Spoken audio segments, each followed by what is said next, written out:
اونٹ کے گھٹنوں پر کھال اس کی موٹی ہو جاتی ہے، بیٹھ بیٹھ کے کالی پڑ جاتی ہے۔ کہ مولا ان کے گھٹنے نمازیں پڑھ پڑھ کے کالے پڑ گئے، ان کے ماتھوں پہ سجدوں کے کالے نشان آ گئے، اتنی پوری رات جاگ کر انہوں نے عبادتیں کی ہیں کہ آنکھیں ان کے چہروں کے اندر گھس گئی ہیں۔ امیر المومنین، یہ میرے مقابلے میں ان کو قتل کرنا چاہتے ہو جو اتنے نمازی لیکن صاحب بصیرت نہیں ہے؟ بصیرت نہیں، آپ دیکھیں، اندازہ لگائیں کہ ایک خاتون کو پکڑ کے اس کی شکم کو کاٹ کے اس کی شکم سے بچے کو نکال کے قتل کر دیتے ہیں۔ کسی جوان نے مجھے کہا مولانا یہ جب پہلے ہم سنتے تھے نا کہ شکم کاٹ کے بچہ نکالا مارا، تو کہتے ہمارے بہت سارے برادران اہل سنت کہتے تھے یہ گڑی ہوئی باتیں ہیں، کیسے ممکن ہے کوئی خاتون کے ساتھ ایک ظلم کرے؟ لیکن کہتے ہیں 2016 کے بعد جب یہ داعش وائش اپنا سیریا میں اور عراق میں آئی، جب ان کے مظالم ہم نے دکھائے تو کب پھر وہ ماننے لگے اگر یہ کر سکتے ہیں تو وہاں بھی ہو سکتا ہے۔ کہ ایک دن میں 400 جوانوں کو موصل کی یونیورسٹی میں مار کے اور زمینوں میں دفن کر دیا گیا، کس جرم میں؟ کیونکہ علی کے چاہنے والے تھے۔ ٹیلی فون کی تاروں سے خواتین کے گلوں کو دبایا گیا، ایک ماں کے سامنے 4 سالہ بچی کا گلا کاٹا گیا۔ کس کی دشمنی میں؟ امیر المومنین کی دشمنی میں نا۔ یہی دشمنی وہاں تھی کہ ایک طرف تقوی اس مقام پہ پہنچی ہوئی ہے، ایک طرف بغض اس مقام پہ پہنچا ہوا ہے کہ شکم میں بچہ ہے یہ پیدا ہوگا تو علی کی محبت والا بنے گا، اسے قتل کر دو۔ اور دوسری طرف گلی میں کھجور بندہ لے کے جا رہا تھا، اس سے لڑائی کر رہے ہیں کہ یہ کھجور کسی اور کی ہے، تم نے کسی کا مال غصب کیا ہے۔ یعنی ایک طرف کھجور کی عدالت پہ لڑ رہے ہیں، دوسری طرف ننھے سے بچوں کو کیا کر رہے ہیں؟ قتل، کیونکہ صاحب بصیرت نہیں تھے۔ اب اگر کوئی جوان کے مولانا ہم صاحب بصیرت بننا چاہتے ہیں، نماز پڑھوں تو بصیرت والا بن جاؤں۔ خوارج نے کم نمازیں پڑھی، روزہ رکھوں صاحب بصیرت بنوں، کم روزے رکھے، پورا سال روزے رکھتے تھے، کم حج کیے تھے انہوں نے کہ شمر کے لیے ملتا ہے کہ 17 حج کرنے والا یہ بندہ ہے، کئی حج اس نے پیدل کی ہیں۔ لشکر یزید کا مؤذن ہے، یعنی یہ اذان دیتا تھا، لوگ نماز پڑھتے تھے۔ ابن سعد مدینے میں پیدا ہوا، امام حسین کے ساتھ بڑا ہوا ہے۔ بصیرت کہاں سے آتی ہے؟ فرمایا بصیرت کے لیے معصومین یا رسول خدا کچھ کلو دیتے ہیں۔ یہ قرآن جو اصول بیان کر رہا ہے نا کہ لعنت اللہ علی القوم الظالمین، خدا کی لعنت ہے مثلا ظالموں پر، یہ ایک نشانی دے رہا ہے کہ ظالم ہوگا تو میرا نہیں ہوگا۔ یا رسول علی کا ہاتھ بلند کر کے من کنت مولاہ فہذا علی مولا، مسلمانوں کو دکھا رہے ہیں نا۔ چلو دوست کی معنی لے لیں، جس کا دوست میں اس کا دوست علی، جو مجھے دوست رکھتا ہے وہ علی کو دوست رکھے۔ یہ کلو دے رہے ہیں کہ با بصیرت بننا، علی سے کبھی دشمنی نہ کرنا۔ کہ تیسری ملاقات میں ابن سعد یہ کہے کہ بغضاً لابیک، حسین تیرے بابا کے بغض میں، اس بدبخت کو یہ نہیں پتا کہ جس سے محبت کرنی ہے تو اسے بغض کر رہا ہے، جو قابل محبت ہے اس سے تو نفرت کرنے لگے۔ جس مسلمان کی محبت اور بغض مکس ہو جائے، اسے یہی نہیں پتا آج تک کہ میں نے محبت کس سے کرنی ہے، میں نے نفرت کس سے کرنی ہے۔ یعنی انسان کنفیوز ہو جائے کہ شیطان سے محبت کی جائے یا نفرت کی جائے، اللہ سے محبت کی جائے نفرت، اصلاً اچھے بندے سے محبت کی جائے نفرت کی جائے۔ آج تک یہ سمجھ نہیں پائے کہ جو قتل کر رہا ہے میں اس سے، جو زانی ہے میں اس سے محبت کیسے کر سکتا ہوں، جو کسی صحابی کے ساتھ زیادتی کر رہا ہے میں اس سے محبت کیسے کر سکتا ہوں۔ کیونکہ جب محبتیں اور نفرتیں کنفیوز ہو جائیں، یہ بار بار رسول کیا دے رہے ہیں؟ کلو دے رہے ہیں۔ یا علی انت منی بمنزلت ہارون من موسیٰ، کسے بتا رہے ہیں؟ امت کو نا، کہ جس طرح ہارون موسیٰ کے لیے تھے، علی تو میرے لیے ویسے ہے۔ انا مدینۃ العلم وعلی بابها، انا مدینۃ الحکمہ علی بابها، علی مع الحق والحق مع علی۔ اے مسلمانوں، یا عمار تقتلک فئۃ باغیہ، تجھے ایک باغی ٹولہ مارے گا۔ یہ کلو دے رہے ہیں ان کے لیے کہ صاحب حکمت بنو، جب کبھی کنفیوز ہو جاؤ تو یہ چیزیں تمہیں مدد کریں گی بابصیرت بننے کے لیے۔ وَاعْتَبِرُوا يَا أُولِي الْأَلْبَابِ، اے جوان جب حضرت یوسف کا قصہ پڑھو تو بابصیرت بن۔ یوسف کیوں بنا؟ عزیز مصر کیوں بنا؟ تعبیر خواب کا علم کیسے ملا؟ ایک چیز کی وجہ سے، یوسف نے صبر کیا اور خود کو گناہ میں آلودہ نہیں کیا۔ نامحرم کی، گناہ کی، دعوت کی محفل سے یوسف بھاگ کے نکل گئے، اور اس کے نتیجے میں خدا نے حضرت یوسف کو تعبیر خواب کا علم دیا، عزیز مصر بنا دیا۔ فری میں خدا کسی کو کوئی چیز نہیں دیتا، پہلے امتحان لیتا ہے، جب بندہ اس امتحان میں پاس ہو جائے پھر خدا اسے انعام بھی دیتا ہے۔ کہ پڑھ یوسف کا قصہ، پڑھ ابراہیم کا قصہ، اسماعیل کے گلے کو کاٹنے کے لیے جا رہے ہیں، مطلب میرے دین کے لیے اگر بیٹا بھی قتل کرنا پڑے تو کر دینا۔ یہاں کوئی خاتون ہلکی سی چادر نہیں رکھتی اپنے سر پہ، یا جوان اپنی نگاہ کو حرام سے نہیں بچا پاتا، یا مومن اپنے چہرے پہ داڑھی نہیں سجا پاتا۔ یہاں تھوڑے سے خمس کی بات آ جائے تو جناب بھاگنے کے لیے تیار ہو جاتے ہیں۔ یہ چھوٹے چھوٹے امتحانات اس لیے ہیں تاکہ آزمایا جائے کہ واقعاً تیرے پاس جو کچھ بھی ہے وہ پروردگار من عند اللہ ہے، اللہ کی طرف سے تجھے عطا کر دیا گیا، تو لہذا قربان کس پہ کرنا ہے؟ اللہ۔ اب بصیرت والا بندہ ہوگا تو نگاہ صرف فرش پر نہیں ہوگی، عرش پر ہوگی کہ میں نے ایک دن مر جانا ہے۔ دنیا دارالامتحان ہے، یہاں جو کچھ امتحان ہے، مجھے جو کچھ ملے گا وہ آخرت میں ملے گا۔ تو فرمایا جب جن میں بصیرت نہیں تھی، یہ مشہور روایت اہل سنت کی کتابوں میں، اپنی زوجہ کو نبی کہہ رہے ہیں، اپنی زوجہ کو، کہ جب فلاں مقام کے کتے بھونکنے لگیں تو سمجھ جانا کہ غلط راستے پر ہو۔ اب یہ کلو ہے نا، ایک واقعہ رونما نہیں ہوا، رسول پہلے بتا رہے ہیں کہ آخری زمانے میں دینہم دنانیرہم قبلتہم نساؤہم ہمتہم بطونہم، کہ آخری زمانے میں لوگوں کا دین دینار پیسہ بن جائے گا۔ جس طرح پچھلے زمانے میں لوگ جان دین کے لیے دیتے تھے، محنت دین کے لیے کرتے تھے، جو کچھ ہے بھائی آخرت آخرت آخرت، آج پیسہ پیسہ پیسہ۔ قبلتہم نساؤہم، ان کی ڈائریکشن عورتیں بن جائیں گی، زنزلیل ہو جائیں گے، عورتیں قبلہ بن جائیں گی۔ قبلہ مطلب وہ ہمیں چلائیں گی، اشاروں پہ نچوائیں گی، قبلہ بن جائیں گی۔ ہمتہم بطونہم، ہمتیں ان کے پیٹ بن جائیں گے کہ صبح سے شام تک ہم و غم ہوگا کہ رات کا کھانا کیا ہوگا۔ 6 کلومیٹر 20 کلومیٹر سفر کرے گا پیٹ کے لیے، شکم پرست بن جائے گا، بھول جائے گا کہ واقعاً دنیا میں کیوں۔ کھانے سے اہل بیت منع نہیں کرتے، گھومنے سے اہل بیت منع نہیں کرتے، کمانے سے اہل بیت منع نہیں کرتے، لیکن کہتے ہیں کھاؤ پیو، ہمتوں کو بڑا رکھو۔ قیمت و امرأتن ہمت و امرأ، ایک انسان کی قیمت اس انسان کی ہمت ہے، ایک انسان کی قیمت ارزش اس کی آرزو اور خواہش ہے۔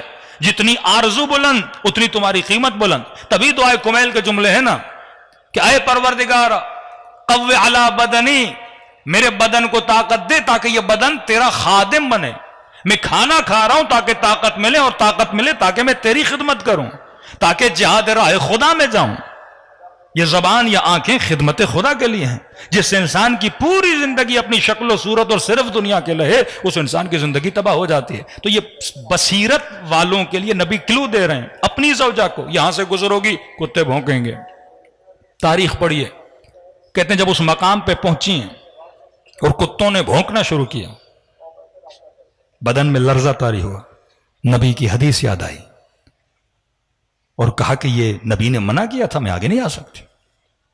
لیکن ساتھ میں کچھ ایسے تھے، انہوں نے کہا نہیں، نہ یہ وہ مقام ہے، نہ یہ کتے ہیں وہ۔ کہ ممبر سے میں ہلکی سی مثال دیتا ہوں کہ آپ کراچی سے سفر کر کے حیدرآباد کی طرف جائیں، اور آپ جیسے حیدرآباد پہنچیں تو ڈرائیور کو کہیں کہ یہ حیدرآباد آ گیا ہے، لہٰذا مجھے اتارو۔ ڈرائیور کہے نہیں حیدرآباد نہیں، ابھی نوری آباد میں۔ آپ کہو نہیں مجھے حیدرآباد لگ رہا ہے، وہ کہے گا نہیں دیکھو میں 10 بندوں کو لاتا ہوں اور وہ آپ کو بتائیں گے کہ حیدرآباد نہیں ہے، کیا ہے، نوری آباد ہے۔ 10 بندوں کو پیسے دے گا کہ اس جناب کو بولیے کہ ابھی حیدرآباد نہیں آیا، اگر بتائیں گے تو یہ اتر کے چلا جائے گا۔ وہ 10 بندے خرید کے آپ کو قانع کرتے ہیں، مطمئن کرتے ہیں کہ جناب یہ حیدرآباد جیسا دکھ رہا ہے، نقشہ ویسا بنایا گیا ہے، لیکن یہ حیدرآباد نہیں ہے۔ اسی طرح سے ان کو مطمئن کیا گیا کہ یہ وہ جگہ نہیں ہے جو نبی نے کہا تھا۔ یا عمار تقتلک فئۃ باغیہ، کلو دے رہے ہیں صاحبان بصیرت کے لیے، تجھے باغی فرقہ مارے گا۔ عمار قتل ہوئے، آ کر امیر شام پاویلا، کیا ہوا کہ عمار مارے گئے۔ امت کنفیوز ہے، نبی کی حدیث تو سب کو پتا چل گئی کہ اب سب آپ کو چھوڑ کے علی کی طرف جائیں گے۔ کہ جا کے ان کو کہو عمار کو میں نے تو نہیں مارا، عمار کو علی نے مارا ہے۔ کہ وہ کیسے؟ کہ نہ علی لاتے نہ عمار مرتا، جو لایا ہے اس نے مارا ہے۔ امیر المومنین کو جب خبر پہنچی تو مولا نے کہا اس استدلال کی بنیاد پہ تو پھر جناب حمزہ کو بھی رسول نے مارا ہے۔ نہ رسول جنگ احد میں لاتے، نہ جناب حمزہ کیا ہوتے شہید۔ بچا وہ جو صاحب بصیرت۔ اب ایک واقعہ سنیے تاکہ آپ کو پتا چلے جو صاحبان بصیرت تھے معصومین پہلے تربیت کرتے تھے. امام زمانہ اہل بیت آپ کو کلو دیں گے, نشانیاں دیں گے کہ جب پھنس جاؤ یہ نشانی, شیطان کی یہ نشانی, وسوسے کی یہ نشانی, گناہ کی یہ نشانی, نامحرم سے بچنا چاہتے ہو تو یہ نشانی, اپنے اندر یہ چیز پیدا ہو جائے تو فوراً دور ہو جانا. یہ کلو دیتے ہیں, جو صاحب بصیرت ہے اس چیز کو سمجھ جائے. آپ کے چھٹے امام امام جعفر صادق علیہ الصلوۃ والسلام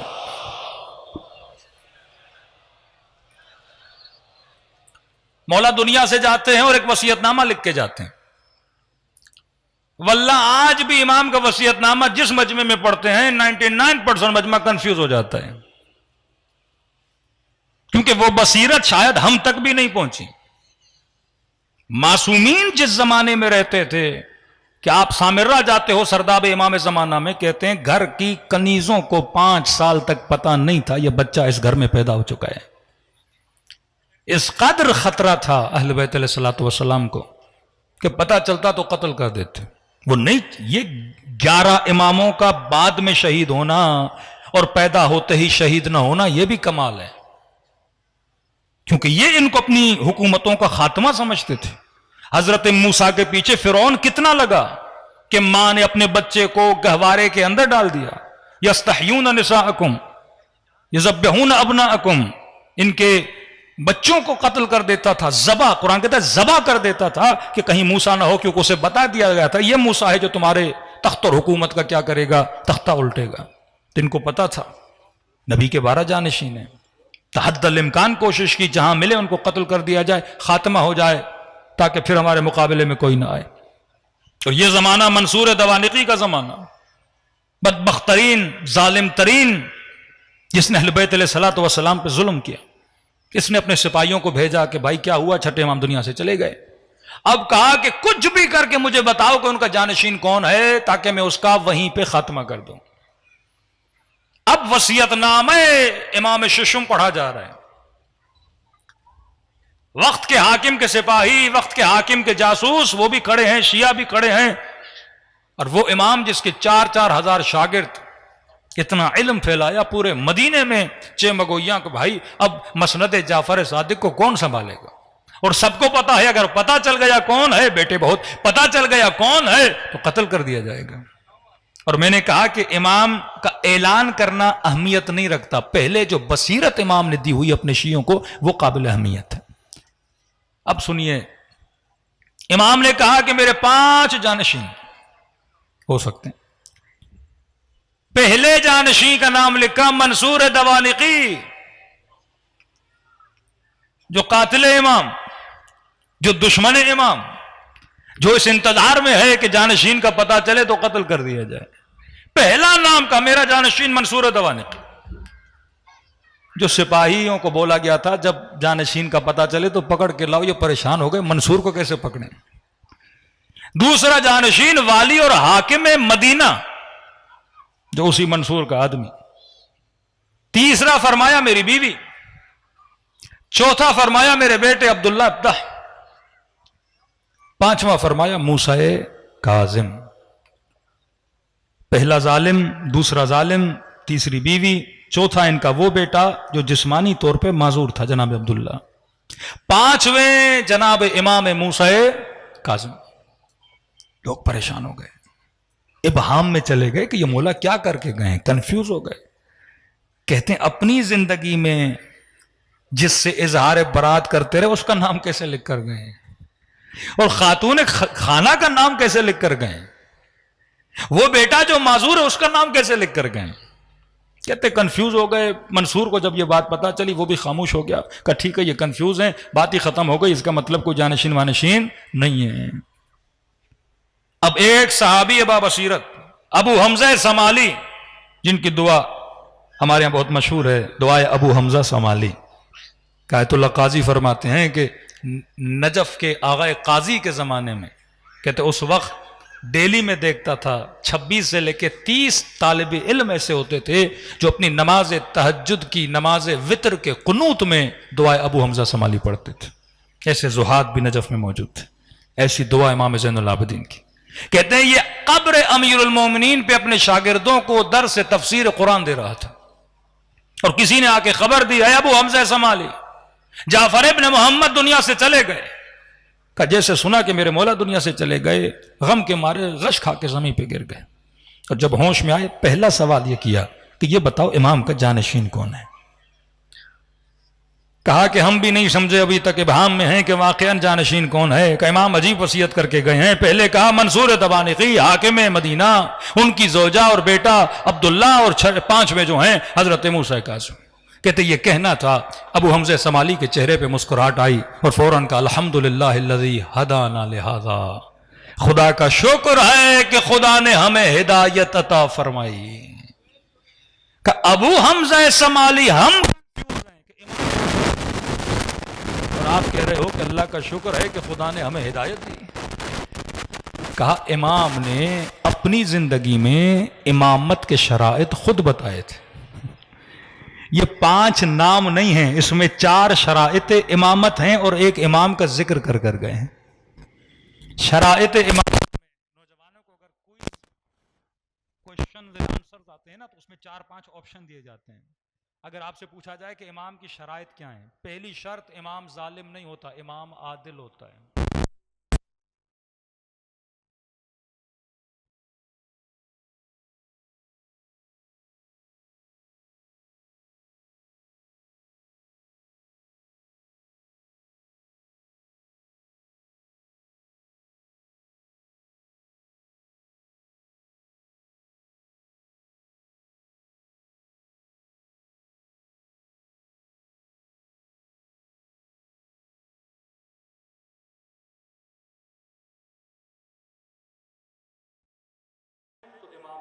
تیسری خاتون ہے وہ بھی امامت میں نہیں آ سکتی. چوتھے ان کے بیٹے ہیں جو جسمانی طور پہ معذور ہیں، باقی ایک ہی بچ جاتے ہیں، وہ ہے موسیٰ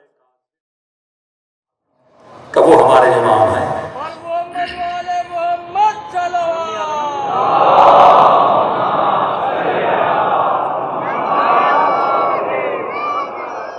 ایسے افراد کو تیار کر گئے تھے جن کو بصیرت دے کر گئے تھے کہ حالات اور واقعات میں ہم کوئی ایسی چیزیں لکھیں کہ سمجھنا تمہارا کام ہے، لیکن سمجھ کر اپنے شیعوں کو استدلال سے سمجھانا کہ بصیرت کیا ہے.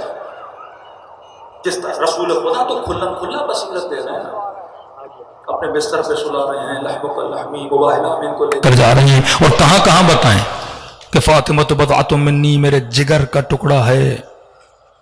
من آزاہا فقد آزانی، جس نے اسے تکلیف دی مجھے تکلیف دی، جس کے غضبناک ہونے سے اللہ. یہ سارے کلو اور راستے ہیں جو رسول خدا بتا کر جا رہے ہیں. تو ہر زمانے میں جو صاحب بصیرت تھا اس نے امام کو بھی پہچانا اور امام کا ساتھ بھی دیا. یہی معاملہ امام جواد کے زمانے میں ہوا. پہلی مرتبہ تشیع کے اوپر ایسا امتحان آیا. پہلے چلو یہ مسئلہ تھا امام کون ہے، کنفیوز تھے، پھر جاتے تھے پوچھتے تھے سوال کرتے تھے، اہل بیت ہر سوال کا جواب دیتے تھے، مطمئن ہو جاتے تھے کہ یہ امام ہے. امام رضا کے جانے کے بعد تاریخ امامت میں پہلا امام بنا جو 7 سال کا. تو قدیمی مولا کا صحابی جو امام کے ساتھ رہا وہ صاحب بصیرت نہ رہا اور اس نے کہا کہ یہ 7 سال کے ہیں، ابھی بالغ نہیں ہوئے، تو ہم ان سے مسئلے کیسے پوچھیں گے، تو لہٰذا ہم ان کا کسی کو قائم مقام بناتے ہیں، جب یہ بڑے ہو جائیں گے پھر ہم ان کی امامت کو مانیں گے. کہ تو وہیں پہ مولا کا دوسرا صحابی اٹھا، اس کو گلے سے پکڑا اور کہا کہ یہ سوچ کہاں سے لائے ہو؟ جب عیسیٰ کو ماں کے گہوارے میں نبوت مل سکتی ہے تو کیا جواد کو 7 سال میں امامت نہیں مل سکتی؟ یہ کیا مطلب امام بڑا ہو؟ امام گہوارے میں بھی امام ہے، امام بچپنے میں بھی امام ہے. مسئلہ علم کا ہے، جا سوال کر امام جواد سے. یہ کسی دنیا کے مدرسے میں نہیں پڑھتے، یہ اللہ کی دربار سے علم لے کر آتے ہیں. جگہ جگہ خدا نے امتحانات سے نکالا. آج ہم پردے غیب میں ہیں. کسی زمانے کا مولانا مولا علی کے زمانے میں کچھ بھی نہیں، لوگ بچ گئے کیونکہ علی تو تھے، حسن تو تھے، حسین تو تھے. کہ ہم آج کیا کریں کہ امام زمانہ نظر نہیں آ رہے اور اتنے اختلافات، ہمیں کیسے پتا چلے حق و باطل کا؟ تو کہ علی نہیں ہے تو کیا ہوا، علی کی باتیں تو ہیں. حسن نہیں ہے تو کیا ہوا، حسن کی باتیں تو ہیں. مولا حسین نہیں تو کیا، یہ کردار حسین تو ہے. چھٹے امام کی باتیں تو ہیں. انہی باتوں کو پڑھ کے صاحب بصیرت بنو اور حق و باطل کی پہچان رکھو. 3 طرح کی بصیرتیں: بصیرت اخلاقی، بصیرت دینی